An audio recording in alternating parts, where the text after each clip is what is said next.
दोस्तों राधे राधे। कैसे हैं आप?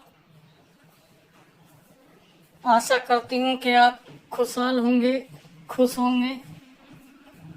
दोस्तों, भगवान ने सबको एक समान क्यों नहीं बनाया? उसने सबको एक जैसी सुविधा क्यों नहीं दी? ईश्वर ने ऐसा इसलिए नहीं किया क्योंकि सभी के कर्म एक समान नहीं है। इस कहानी में कर्म का खेल, उसी के बारे में बात बताई गई है। एक दिन हितेश भगवान शिव के दर्शन करने के लिए मंदिर में गया। हितेश ने बहुत ही महंगे जूते पहन रखे थे।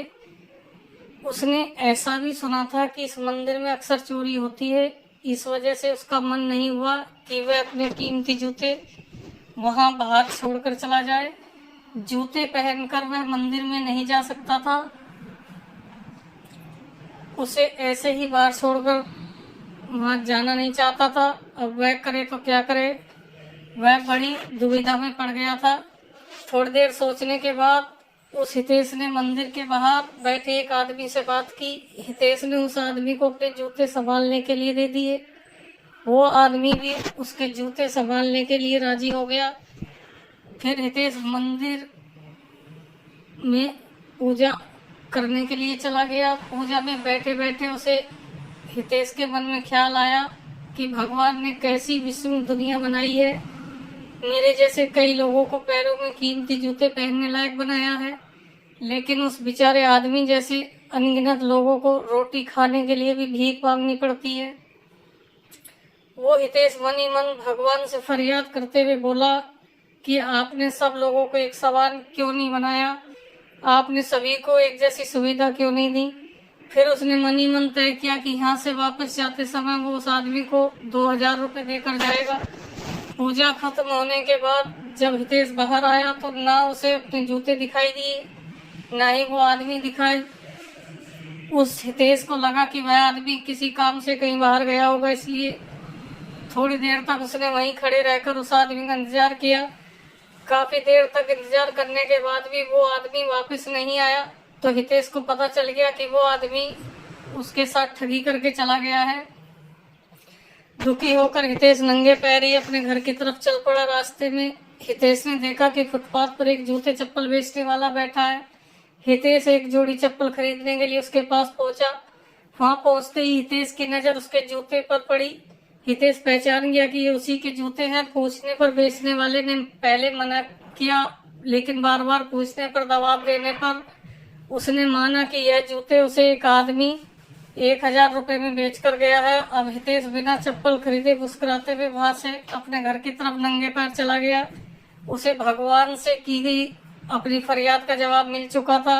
उसे समझ में आ गया था कि जब तक लोगों के कर्म एक जैसे नहीं होते तब तक सब एक समान नहीं हो सकते। भगवान ने उस आदमी के तकदीर में 1000 रुपये ही लिखे थे, लेकिन कैसे कर्म करके उसे लेना है यह उस आदमी के हाथ में था।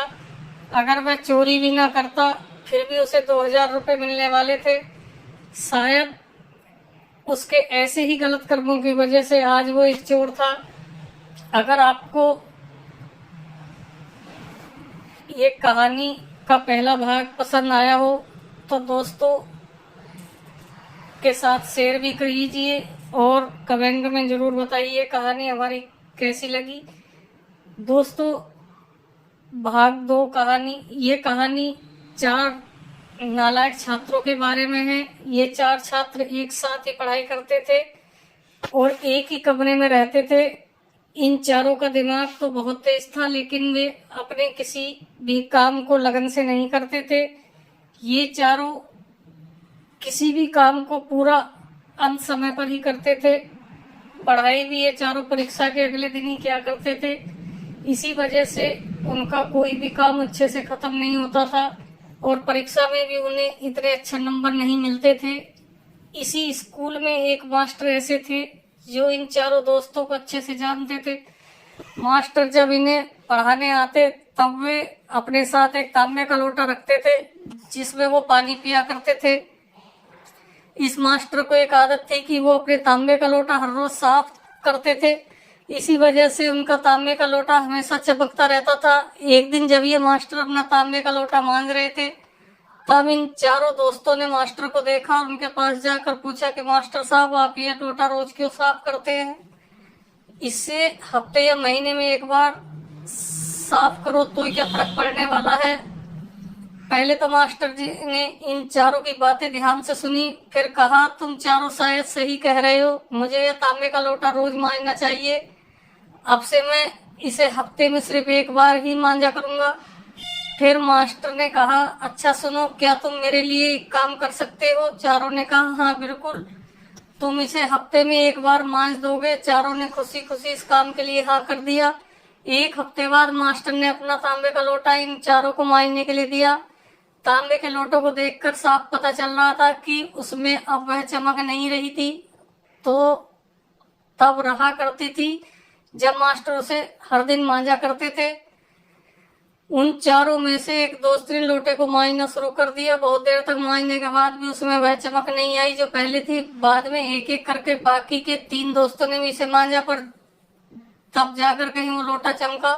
मास्टर को लोटा वापस करते समय चारों दोस्तों ने यह माना कि इसे हर दिन मांजने में ही समझदारी है। ज्यादा दिन हो जाने पर अपनी चमक खो देता है और जरूरत से ज्यादा इस पर मेहनत करनी पड़ती है। मास्टर ने चारों दोस्तों को अपने पास बिठाया, उन चारों को समझाया कि देखो बच्चों, यह लोटा हमारा शरीर, दिमाग, हमारे विचार, इन सब का प्रतिबिंब है। जिस तरह से लोटे को हमेशा चमकता रहना है तो उसे निरंतर धोना जरूरी है। इसी तरह से शरीर को स्वस्थ रखने के लिए कसरत, दिमाग को स्वस्थ रखने के लिए किताबें पढ़ना और विचारों को साफ रखने के लिए मन को नियंत्रण करना अति आवश्यक होता है। उन चारों दोस्तों को अपने मास्टर की बात अच्छी समझ में आ गई।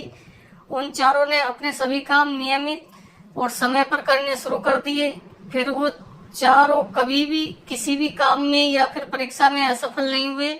जिस तरह बूंद बूंद से घड़ा भरता है, उसी तरह हर दिन निरंतर कोई काम करने से हम उसमें माहिर हो जाते हैं। फिर हमें उस काम में कोई भी नहीं हरा सकता। दोस्तों, अगर आपको हमारी कहानी अच्छी लगी हो तो अपने दोस्तों के साथ शेयर कीजिए और कमेंट में ज़रूर बताइए कि कहानी आपको कैसी लगी। इसी तरीके की और भी शिक्षाप्रद, मनोरंजन से भरपूर कहानियाँ आपको हमारे चैनल पर सुनने को मिलती रहेंगी। दोस्तों, जय हिंद, जय भारत, जय श्री राम, राधे राधे।